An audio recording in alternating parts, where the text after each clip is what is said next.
guys, Nick's Book Nook here. So I finally finished up The Frozen River by Ariel Lawson. This was my book club's book of the month. I don't want to go too deep into it because we are having our full discussion on this one next week, but I wanted to drop by and give you guys some of my major takeaways from this one. So let's get into it. I really went into this with the highest of hopes. I am a historical fiction person, time period dependent. I have not read anything from this author. I'm not even sure of any other novels she's written.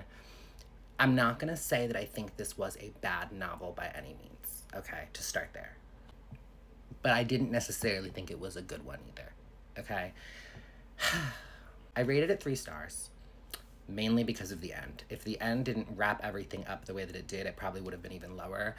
I found I was just reading, waiting for something to happen, and it was like every chapter, the main character, Martha's delivering another baby and introducing 20 new characters. The amount of characters in this book ruined it for me 100%. I don't mind when a book has a lot of characters, but I do mind when there's a million characters that you have to remember and there's really no backstory or reason for half of them being there.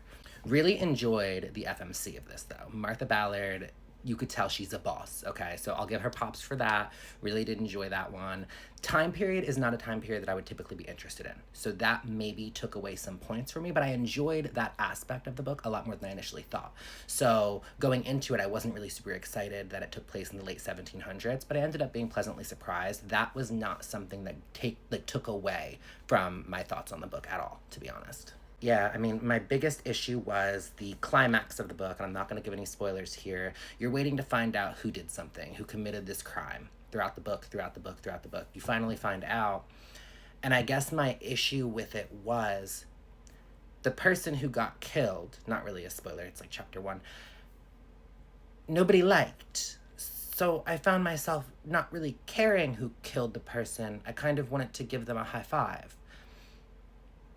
And when you found out, I didn't care anymore either. It was very anticlimactic. I liked the changing of the time periods based off of the journal that Martha writes, and then it goes back like 35 years in the past, and you see things that she went through at that time period, so it all kind of comes full circle. There was a couple things that I thought were in the book. For example, there's a fox. If you know, you know. I'm not going to go into it in too much detail. The follow-through with that, I feel like you could have did something really cool with that, and I just didn't get that. I did not get that takeaway. And I get like where they were going. I get what happened at the end with the fox, I understand, but I didn't care, again. So that took it away from me, definitely, as well. So unfortunately, this one was not my favorite read. It definitely was not my favorite historical fiction.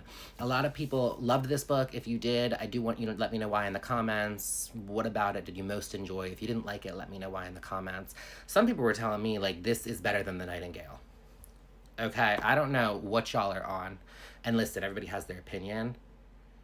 I don't know how one's opinion could get to that conclusion. I don't. But by all means, everybody has their thing, right? So if you liked it, again, let me know in the comments your thoughts on this one. Not saying don't read it. Maybe you'll like it more than I did. But that's all I got. Have a great night.